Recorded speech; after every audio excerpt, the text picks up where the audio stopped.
Hello students, once again I welcome you all in this geography lecture series. So today our topic is volcanic landform, extrusive and intrusive volcanic landform. तो पिछली classes में हमने volcano के बारे में और उसके टाइप्स के बारे में पढ़ा.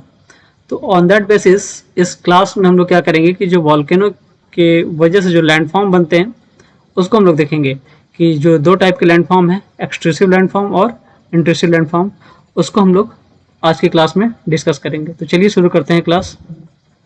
This is our table of content. First we will study the extrusive volcanic landform, and under extrusive volcanic landform we will cover conical vent and fissure vent, mid-ocean ridges, composite type volcanic landforms, shell type volcanic landforms, fissure type volcanic landforms, crater, caldera and cinder cone. These all are extrusive volcanic landforms. And under intrusive volcanic landforms we will study the batholiths, locoliths, lapoliths, pacholiths, sills and dikes. ठीक है, तो चलिए एक एक को discuss करते हैं. चलिए, बेसिकली जो वॉल्केनिक लैंडफॉर्म्स हैं they are broadly categorized into two category, extrusive and intrusive landforms. तो एक्सट्रूसिव और इंट्रूसिव लैंडफॉर्म्स कहने का मतलब ये हुआ कि जब अर्थ के इंटीरियर से जो लावा निकल रहा है वो लावा बेसिकली अर्थ क्रस्ट तक आने में, अर्थ के सरफेस तक आने में वो क्या होता है कि काफ़ी लावा अंदर ही सॉलिडिफाई होकर के कुछ लैंडफॉर्म बना लेते हैं. तो उस तरह के लैंडफॉर्म्स को हम लोग क्या बोलते हैं, इंट्रूसिव लैंडफॉर्म बोलते हैं, जो अर्थ के क्रस्ट में ही अंदर, अर्थ के क्रस्ट इंटीरियर में ही सॉलिडिफाई हो जाते हैं. उसको हम लोग इंट्रूसिव लैंडफॉर्म बोलते हैं. और जो अर्थ के सरफेस तक आने के बाद वो जो लैंडफॉर्म बनाते हैं उनको हम लोग क्या बोलते हैं, एक्सट्रूसिव लैंडफॉर्म बोलते हैं. ठीक है, तो जो रॉक्स अंदर बन जाएंगे अर्थ क्रस्ट के इंटीरियर में उनको हम लोग प्लूटोनिक रॉक्स बोलेंगे, है ना. जो मैग्मा के सॉलिडिफाई होने से जो क्रस्ट के इंटीरियर में जो रॉक्स बन जाएंगे उसको हम लोग क्या बोलेंगे, प्लूटोनिक रॉक्स बोलेंगे. और जो रॉक्स क्या हैं कि लावा के कूल होने से अर्थ के सरफेस पे जब लावा आ जाता है और वहाँ पे जब रॉक्स कूल होती हैं तो उस जब वो रॉक्स बनती हैं उसको हम लोग क्या बोलते हैं, इग्नस रॉक्स बोलते हैं. बेसिकली हम जानते भी हैं. और इग्नस रॉक्स को हम लोग क्या अल्टरनेटिवली बोलते हैं कि this is rocks of volcanic origin. Ignis rocks is rocks of volcanic origin. चलिए शुरू करते हैं. एक्सट्रूसिव वॉल्केनिक लैंडफॉर्म्स के बारे में पढ़ते हैं. एक्सट्रूसिव वॉल्केनिक लैंडफॉर्म्स के बारे में जैसे कि हम लोगों ने देखा कि this landforms are formed from the material thrown out to the surface during the volcanic activity. Volcanic activity से के दौरान जो भी materials, whether they are lava, pyroclastic debris, volcanic bomb, ash, dust and the gases such as nitrogen, sulphur, chlorine, hydrogen and argons, तो ये जब बाहर निकलती हैं तो इनके कूल होने से, सॉलिडिफाई होने से जो लैंडफॉर्म बनता है, that type of landform are called extrusive volcanic landform. तो अब इसी एक्सट्रूसिव वॉल्केनिक लैंडफॉर्म में हम लोग एक एक को देखते हैं. तो उसमें पहला हमारा conical vent and fissure vent. Conical vent and fissure vent. तो अगर हम फिशर वेंट की बात करें तो basically fissure vent is what, fissure vent is a narrow linear volcanic vent through which lava erupt. ठीक है, usually without any explosive activity. यहाँ आपको फिगर में दिख रहा होगा कि ये जो फिजर है ये जो इसकी लेंथ होती है up to few kilometre long होता है और ये फ्यू मीटर वाइड होता है. ठीक है ना. यहाँ से ये लावा इरप्ट होती है, बहुत ज़्यादा एक्सप्लोसिव एक्टिविटी नहीं होती है. यहाँ से जो इरप्शन होता है बहुत साइलेंट इरप्शन होता है. और यहाँ से इस तरह के इरप्शन, इस तरह के वेंट्स जो को हम लोग क्या बोलते हैं, फिशर वेंट बोलते हैं, जो फ्यू किलोमीटर लॉन्ग होते हैं, फ्यू मीटर वाइड होते हैं और जहाँ से इरप्शन बहुत साइलेंटली होता है, बहुत एक्सप्लोसिवली नहीं होता, उस तरह के वेंट को हम लोग क्या बोलते हैं, फिशर वेंट बोलते हैं. क्या बोलते हैं, फिशर वेंट बोलते हैं. एक और कैरेक्टरिस्टिक होती है कि बेसिकली यहाँ से जो लावा निकलते हैं वो बेसल्टिक लावा ही निकलते हैं, बेसल्टिक लावा ही निकलते हैं. मतलब उनकी फ्लूइडिटी काफ़ी हाई होती है. वो निकलने के बाद काफ़ी दूर तक ट्रैवल करते हैं और वो शिल्ड टाइप स्ट्रक्चर बनाते हैं, शिल्ड टाइप लैंडफॉर्म बनाते हैं. ठीक है ना. तो ये हम लोग फिशर वेंट के बारे में समझ गए कि फिशर वेंट कैसा है, उसकी क्या कैरेक्टरिस्टिक्स है. ठीक है, वहाँ से किस तरह के लावा इरप्ट आउट होते हैं. सिमिलरली हम लोग कोनिकल वेंट के बारे में देखें तो कोनिकल वेंट क्या होता है कि एक नैरो सिलेंड्रिकल वेंट है. कोनिकल वेंट आपको क्या है, conical went is a narrow cylindrical went through which Magma flow out violently, है ना. इस फिगर में आपको दिख रहा होगा ये नैरो है ना, नैरो सिलेंड्रिकल वेंट है जहाँ से ये माग्मा जो है बहुत वायलेंटली निकलता है बहुत वायलेंटली निकलता है, और ये निकलने के बाद जो लावा है वो बहुत जल्दी कूल हो जाता है और बहुत दूर तक नहीं जाता, मतलब हाईली विस्कस होता है। हाईली विस्कस होता है, हाईली विस्कस कहने का मतलब कि एंडेस्टिक होगा, एसिडिक होगा, कंपोजिट होगा, स्ट्रेटो वोल्केनो लावा होगा, ठीक है ना। ये बहुत दूर तक ट्रैवल नहीं करेंगे, ये तो सॉलिडिफाई हो जाएंगे, ठीक है ना। तो इस तरह के जो कॉनिकल बेंट होते हैं, है ना, जहाँ पे, तो वहाँ से इस तरह का इरप्शन होता है हमारा। तो ये हम ध्यान रखेंगे कॉनिकल बेंट और फिशर बेंट से। तो कॉनिकल बेंट से जो किस तरह के लावा इरप्ट आउट होंगे, एंडेस्टिक टाइप के लावा इरप्ट आउट होंगे, या वहाँ पे जो वॉल्केनो होगी कंपोजिट टाइप के, या स्ट्रेटो वॉल्केनो होंगे, या एंडेस्टिक वॉल्केनिज्म होगा वहाँ पे, है ना। तो इन बातों को बिल्कुल ध्यान रखेंगे कॉनिकल बेंट और फिशर बेंट में। अगेन अगला जो लैंडफॉर्म है mid ocean ridge landform. Mid ocean ridge landform की बात है, ये है कि जो हम लोगों ने वॉल्केनो में देखा था कि जो कॉज ऑफ वॉल्केनो है कि जो प्लेट बाउंड्री या तो कन्वर्ज करती है, कन्वर्ज करने के बाद वो सबडक्शन जोन बनाएंगे, सबडक्शन जोन जाने के बाद एक प्लेट नीचे चली जाएगी, एक प्लेट नीचे चली जाएगी, और वहाँ पे वो क्या होगा कि मेल्ट होकर के रॉक्स, टेम्परेचर चूंकि अंदर वाले रीजन का ज़्यादा है तो मेल्ट होकर के वो मैग्मा बना लेंगे, और वो फिर जब ऊपर का रीजन जैसे ही जहाँ पे वो वीक पड़ेगा क्रस्ट वाला सरफेस, वो इरप्ट हो जाएंगे वहाँ से, ठीक है ना, इरप्ट हो जाएंगे। एक ये तो कन्वर्जेंट बाउंड्री की वजह से बना, जब प्लेटें कन्वर्ज की। इसी तरीके से हम लोगों ने बात की जब प्लेटें डाइवर्ज करती हैं, प्लेटें डाइवर्ज करती हैं तो उन प्लेटों के नीचे जो मैग्मा होते हैं, उन प्लेटों के नीचे जो मैग्मा होते हैं वो इरप्ट आउट होके बाहर आते हैं, और वहाँ पे वो कुछ लैंडफॉर्म बनाते हैं। तो जो मिड ओशियन रिज भी डाइवर्जेंट प्लेट की वजह से ही बनने वाला लैंडफॉर्म होता है। बेसिकली क्या होता है यहाँ पे कि ये जो इसका जो सेंट्रल रीजन होता है, सेंट्रल रीजन जो होता है, ये बहुत यहाँ पे फ्रिक्वेंट इरप्शन होते रहते हैं, क्योंकि जस्ट इसके नीचे ही क्या होता है, हमारा क्या होता है, लावा होता है, या यूँ कहे कि मैग्मा होता है, मैग्मा चैम्बर होता है। तो वो यहाँ पे बहुत फ्रिक्वेंट इरप्शन इसके सेंट्रल रीजन में, मिड ओशियन रीज के सेंट्रल रीजन में बहुत फ्रिक्वेंट इरप्शन देखे जाते हैं, ठीक है। यहाँ पे जो लावा निकलते हैं वो बेसिकली बेसल्टिक लावा होंगे, बेसल्टिक लावा होंगे। अगर लावा बेसल्टिक है तो इसका मतलब है कि वो लेस फ्लूइड है, सिल्का कंटेंट कम है उसमें, है ना, विस्कोसिटी कम है उसकी, ठीक। वो इसलिए वो क्या होती हैं कि निकलने के बाद पूरे सी फ्लोर पे स्प्रेड करती हैं, सी फ्लोर पे वो क्या करती हैं, स्प्रेड करती हैं, और वो लैंडफॉर्म बनाती हैं, मिड ओशियन रिज लैंडफॉर्म बनाती हैं। अगला है कंपोजिट टाइप वॉल्केनिक लैंडफॉर्म। तो हम लोगों ने कंपोजिट वॉल्केनो में देखा था कि कंपोजिट वॉल्केनो में क्या होता है कि लावा के साथ साथ कुछ पायरोक्लास्टिक मटेरियल एसेस भी निकलती हैं, ठीक है। और वो जो लावा की वजह से वो क्या होता है कि लावा सॉलिडिफाई हो जाता है यहाँ पे, और जो पायरोक्लास्टिक मटेरियल होती हैं उनका ये और लावा का ये मिक्सचर होता है, ठीक है ना, उसकी वजह से ये लैंडफॉर्म बनता है। तो इसकी वजह से ये लैंडफॉर्म बनता है। तो ये जो स्लोप होता है ना तो बहुत स्टीप होता है और ना ही बहुत जेंटल होता है, ठीक है ना। तो ये स्लोप क्या होता है कि एक मॉडरेट स्लोप होता है हमारा, ठीक है। तो इस तरह के जो हमारे लैंडफॉर्म बनते हैं वो composite type of volcanic landform बनते हैं। यहाँ पे जो लावा होगा वो लावा कैसा होगा, वो लावा एंडेस्टिक लावा होगा,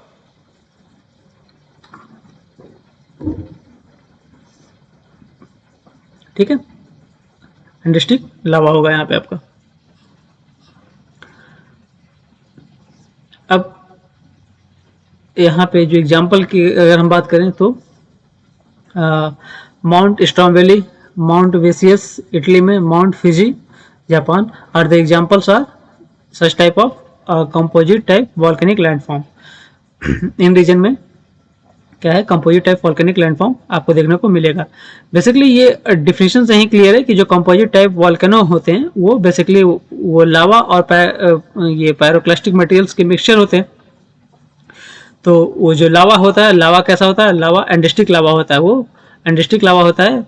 तो वो लावा क्या करता है कि और उसके साथ जो पायरोक्लास्टिक मटेरियल होते हैं उनको क्या करता है कि ये लावा काफ़ी चूंकि हाईली विस्कस होता है तो उसके साथ ये पायरोक्लास्टिक मटेरियल्स होते हैं। तो इन मटेरियल्स को क्या करता है कि उसके विसिनिटी में उसको क्या करता है कि सॉलिडिफाई करता है, वो बहुत ज़्यादा दूर तक नहीं जा पाते हैं, और इसकी वजह से ये स्लोप कुछ इसमें रहता है ना, बहुत स्टीप तो नहीं होता स्लोप, लेकिन बहुत जेंटल स्लोप भी नहीं होता, मॉडरेट स्लोप देखने को मिलेगा, ठीक है। तो जहाँ पे कंपोजिट वॉल्केनो मिलेगा वहाँ पे इस तरह के लैंडफॉर्म देखने को हमें मिलता है।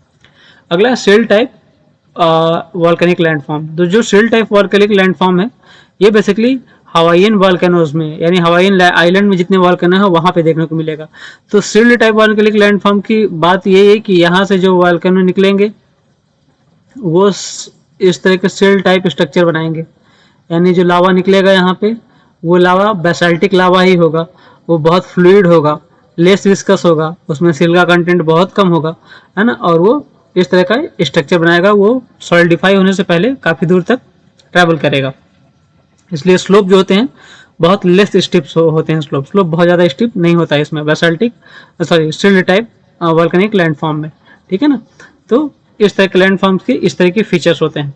एग्जाम्पल की बात करें तो जो हवाईयन वॉल्केनो में माउना लोवा जो है वो इसका एग्जाम्पल है, और माउना किया ये एग्जाम्पल। लेकिन इन दोनों में ध्यान रखेंगे कि माउना लावा जो है वो एक्टिव सिल्ड वॉल्केनो है एंड माउना किया जो है डॉर्मेंट सिल्ड वॉल्केनो है, ठीक है। इस तरह के वॉल्केनो बहुत ज़्यादा एक्सप्लोसिव नहीं होते जब तक अगर इनके वेंट में जब तक कुछ जैसे पानी वानी नहीं जाए तब तक ये एक्सप्लोसिव नहीं होते। जब पानी वानी जाता है तब ये कुछ एक्सप्लोजन करते हैं। तो ये ध्यान रखेंगे कि इस तरह के लैंडफॉर्म जो सिल टाइप वॉल्केनो होते हैं वहाँ पर मिलता है, जहाँ से बेसाल्टिक लावा निकलती हैं, यानी वेरी फ्लूइड लावा। अगला जो लैंडफॉर्म है वो है freezer type flood basalt landform, या इसको बोलते हैं हम लोग लावा प्लेट्यू। ये फ्रीजर टाइप जो फ्लड बेसाल्ट लैंडफॉर्म जो बनते हैं वो बेसिकली क्या होता है कि ये जब बहुत थिन मैग्मा निकलता है अर्थ के क्रैक्स से या फिजर से, जब बहुत थिन मैग्मा निकलता है यानी उसकी फ्लूइडिटी बहुत ज़्यादा होती है कि वो निकलने के बाद बहुत दूर तक वो ट्रैवल करता है और एक थिन शीट बनाता है ना, बहुत दूर तक बहुत वास्ट एरिया कवर करता है और एक लेयर्ड अंडुलेटिंग मतलब फ्लैट और थिन शीट बनाता है। तो इस तरह के जो लैंडफॉर्म होते हैं उनको हम लोग लावा प्लेट्यू बोलते हैं, यानी वो बेसिकली लावा से वो पूरा प्लेट्यू बना होता है, वो बिल्कुल लेवल्ड रीजन बन जाता है। क्योंकि जो मैग्मा होता है ना, वो मैग्मा बहुत थिन होता है, यानी कि उसकी फ्लूइडिटी बहुत ज़्यादा होती है, विस्कोसिटी बहुत कम होती है, इसलिए वो काफ़ी दूर तक ट्रेवल करता है सॉलिडिफाई होने से पहले। अगर इस एग्जाम्पल की बात करें तो Siberian traps, Deccan traps, snake basin, Icelandic shield and Canadian shield इसके एग्जांपल्स हैं। ये जो आपको दिख रहा है ये एक प्लेट्यू वाला रीजन दिख रहा है, ये इस तरह के लैंड फॉर्म बनाती हैं। ये इस तरह का लैंड फॉर्म आपको देखने को मिलेगा, ठीक है ना, जो freezer type flood basaltic lava land form बनाएंगे। अगला है क्रेटर। जो क्रेटर है, क्रेटर बेसिकली क्या है कि जब वॉल्केनो इरप्ट होता है तो जो वॉल्केनो का जो माउथ होता है जहाँ से वो मैग्मा निकलता है ना, वहाँ पे ये इन्वर्टेड कोन शेप का एक फीचर होता है ना, बिल्कुल इन्वर्टेड कोन शेप टाइप का, जहाँ से मैग्मा निकलता है उसको हम लोग क्रेटर बोलते हैं, जो कि वेंट को सराउंड करता है, जहाँ से वेंट वो रीजन होता है जहाँ से मैग्मा हमारा और जो भी वॉल्केनिक मटेरियल्स हैं वो निकलते हैं, उसको जो सराउंड करने वाला रीजन है उसको हम लोग क्रेटर बोलते हैं। इसका इन्वर्टेड कोन टाइप का शेप होता है। जब वॉल्केनो एक्टिव नहीं होता तो ये जो क्रेटर होता है ये बिल्कुल बाउल की तरह रहता है, बीच में डिप्रेशन रहता है और अगल बगल वाले रीजन थोड़े से ये स्टिप रहते हैं। तो इसमें जब कुछ पानी पड़ता है या कुछ आइस वगैरह मेल्ट होते हैं, स्नो मेल्ट होते हैं, तो ये क्या होता है, इसमें पानी भर जाता है और ये एक लेक का रूप ले लेता है, जिसको हम लोग क्रेटर लेक बोलते हैं। अगला फीचर है कैल्डेरा। ये भी एक एक्सट्रूसिव लैंडफॉर्म है। कैल्डेरा क्या होता है कि बेसिकली जब इंटीरियर में, अर्थ के इंटीरियर में जो माग्मा चेंबर होता है, यानी जो उस माग्मा चेंबर जब पूरा खाली हो जाता है, सारे माग्मा निकल जाते हैं, तो उसके जो सराउंडिंग्स जो वॉल्केनिक मटेरियल होते हैं वो कोलैप्स करके धीरे धीरे गिरने लगते हैं उसी माग्मा चेंबर में और एक डिप्रेशन बन जाता है। ये एक डिप्रेशन बन जाता है, ठीक है ना, एक डिप्रेशन बन जाता है। ये चूंकि होता है बिल्कुल क्रेटर की तरह है, लेकिन क्रेटर से काफ़ी बड़ा होता है। क्रेटर छोटा होता है, क्रेटर की तरह ये बाउल टाइप या टब टाइप का एक डिप्रेशन बन जाता है, लेकिन क्रेटर छोटा होता है, ये काफ़ी बड़ा होता है, ठीक है। तो इसमें भी जब पानी वगैरह भर जाता है या आइस वगैरह मेल्ट हो जाते हैं, स्नो वगैरह मेल्ट होकर के इसमें जब पानी आ जाता है तो इसको भी हम लोग क्रेटर लेक ही बोलते हैं। तो क्रेटर लेक से कंफ्यूज नहीं होता, क्रेटर लेक वो क्रेटर की वजह से भी जो लेक बनता है उसको क्रेटर लेक बोलते हैं, कैल्डेरा की वजह से जो भी लेक बनता है क्रेटर लेक बोलते हैं, उसको क्रेटर लेक बोलते हैं। और बेसिकली जो मेटेरॉइड्स के डिप्रेशन की वजह से भी जो जब मेटेरॉइड्स अर्थ सरफेस पे कोलाइड करते हैं और वो जो डिप्रेशन काउज करते हैं, उस डिप्रेशन की वजह से भी जो लेक बनता है उसको भी हम लोग क्रेटर लेक बोलते हैं। ठीक है, तो ये जैसे लेक तोबा इंडोनेशिया में है। ये सुपर वॉल्केनिक इरप्शन की वजह से ये लेक बना है और it is the largest crater lake in the world, largest crater lake in the world. तो इसको ध्यान रखेंगे। कैल्डेरा एक लैंडफॉर्म है ना, क्रेटर एक लैंडफॉर्म है ना। कैल्डेरा क्या है कि जब हमारा जो मैग्मा चैम्बर खाली हो जाता है, उस मैग्मा चैम्बर में फिर जो जो वॉल्केनिक मटेरियल्स हैं वो क्या होते हैं, वो कोलाइड होकर के कोलैप्स होकर के उसमें गिरते हैं, वो एक डिप्रेशन बन जाता है, उसको हम लोग कैल्डेरा बोलते हैं। सिमिलरली सिंडर कोन, तो बेसिकली हम लोगों ने सिंडर कोन वॉल्केनो में पढ़ा था। सिंडर कोन वॉल्केनो में क्या था, हम लोगों ने देखा था कि सिंडर कोन वॉल्केनो में लावा बहुत कम लावा निकलते हैं। सिंडर कोन वॉल्केनो में क्या होता है कि लावा बहुत कम लावा निकलता है आपको, है ना, बहुत कम लावा निकलेगा सिंडर कोन वॉल्केनो में।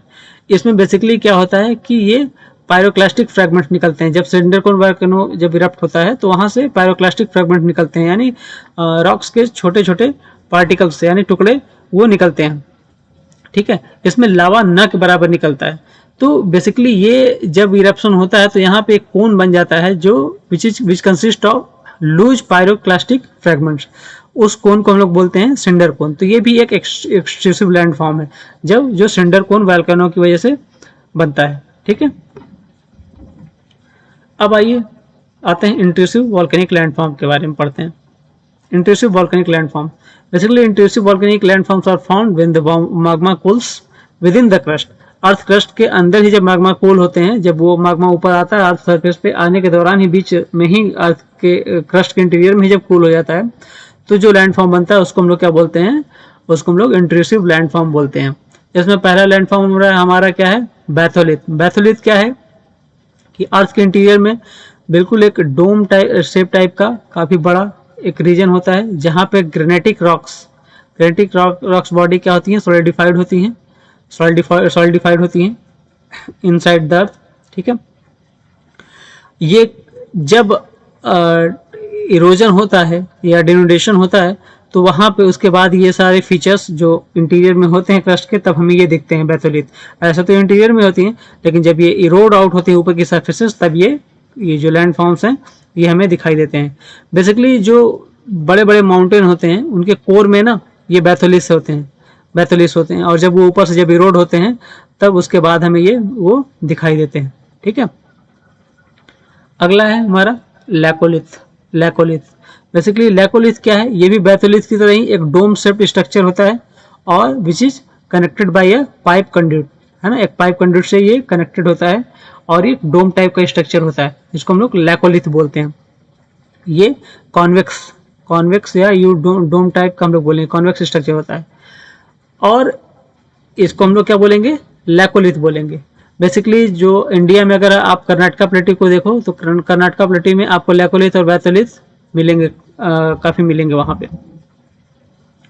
अगला लैंडफॉर्म्स है जो इंट्रूसिव लैंडफॉर्म है वो लैपोलिथ है। अभी लैपोलिथ कंफ्यूजिंग वर्ड है, ध्यान रखेंगे इसको। ये लैपोलिथ है, वो लैकोलिथ था। तो लैकोलिथ क्या है कि एक dome type structure, dome shape या फिर यूँ कहें कि कॉन्वेक्स शेप ये स्ट्रक्चर बनेगा। वहीं जो लैपोलिथ है ये एक कॉनकेव स्ट्रक्चर बनाएगा, कॉनकेव या सॉसर टाइप का, इस टाइप का ये कॉनकेव स्ट्रक्चर बनाएगा। ठीक है ना, ये इसको क्या बोलते हैं, बोलेंगे लैपोलिथ। ठीक है, लैपोलिथ। फिर अगला एक है पैकोलिथ। तो जब इस तरह की स्ट्रक्चर जब बनते हैं,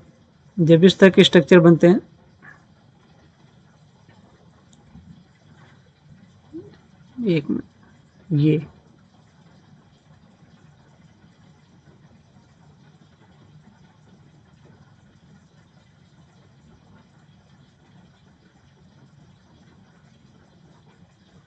ठीक, ये स्ट्रक्चर बनेगा। हाँ, ये इस तरह के जब स्ट्रक्चर बनते हैं अर्थ के इंटीरियर में, इसको हम लोग एंटीक्लाइन्स बोलते हैं, एंटीक्लाइन्स। एंटीक्लाइंस, और इसको बोलेंगे सिंक्लाइंस, सिंक्लाइंस, सिंक्लाइन। यहाँ ये देखिए एंटीक्लाइंस एंड सिंक्लाइंस, ठीक है ना। तो इस तरह के जो स्ट्रक्चर होते हैं इसको हम लोग क्या बोलते हैं, इसको हम लोग बोलते हैं पैकोलिथ, इसको बोलेंगे हम लोग पैकोलिथ, इसको पैकोलिथ बोलेंगे, है ना, इसको पैकोलिथ बोलेंगे। जो ये जो लैंडफॉर्म है ये पैकोलिथ, यानी कि एंटीक्लाइंस और ये सिंक्लाइंस, ठीक है। ये बिल्कुल वेवी टाइप का स्ट्रक्चर बनाते हैं, ये बिल्कुल क्या बनाते हैं, वेवी टाइप का स्ट्रक्चर बनाते हैं। ऐसे बिल्कुल ये स्ट्रक्चर बनाएंगे, है ना। ये इसको एंटीक्लाइंस बोलते हैं, इसको हम लोग सिंक्लाइंस बोलते हैं, एंटीक्लाइंस और ये सिंक्लाइंस, सिंक्लाइंस, ठीक है, इसको ध्यान रखेंगे। उसी के बाद अगला जो इंट्रूसिव लैंडफॉर्म है वो सेल है, सेल। तो बेसिकली ये सेल क्या है कि the near horizontal body of the intrusive igneous rocks are called sills, the thinner one are called sheet, है ना। ये बिल्कुल हॉरिजॉन्टल डायरेक्शन में जब ये क्या होते हैं कि ये डिपॉजिट हो जाते हैं, हॉरिजॉन्टल डायरेक्शन में ये जब डिपॉजिट हो जाते हैं इसको सेल बोलते हैं। और ये जब बहुत थिन होते हैं तो उसको हम लोग क्या बोलते हैं, सीट बोलते हैं। उनको जब बहुत थिन होते हैं ये तो उसको हम लोग सीट बोलते हैं। सिमिलरली डाइक, डाइक क्या होता है कि जब लावा परपेंडिकुलर डायरेक्शन में अर्थ क्रस्ट के जब वो सॉलिडिफाई होता है तो उसको हम लोग क्या बोलते हैं, डाइक बोलते हैं। ये सब क्या है, ये डाइक है, ये इसको हम लोग डाइक बोलते हैं। when the lava makes its way through the cracks and the fissure develop in the land, it's solidified almost perpendicular to the ground, है ना। यहाँ पे आपको परपेंडिकुलर नहीं दिख रहा होगा, लेकिन बेसिकली ये क्या होते हैं कि परपेंडिकुलर टू द ग्राउंड जब ये सॉलिडिफाई हो जाते हैं तो इसको हम लोग क्या बोलते हैं, डाइक बोलते हैं। सिल्स क्या है, वो हॉरिजॉन्टल होंगे, बिल्कुल हॉरिजॉन्टल होंगे, और जब बहुत थिन होंगे तो उसको हम लोग सीट बोलेंगे, ठीक है।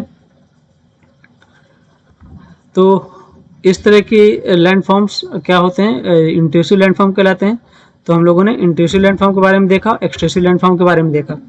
तो ये जो वॉल्केनो के द्वारा जो लैंडफॉर्म बनाए जाते हैं वो दो टाइप के हैं, एक्सट्रूसिव और इंट्रूसिव। इन सबको हमने देखा। तो आज की क्लास में बस इतना ही। Thank you.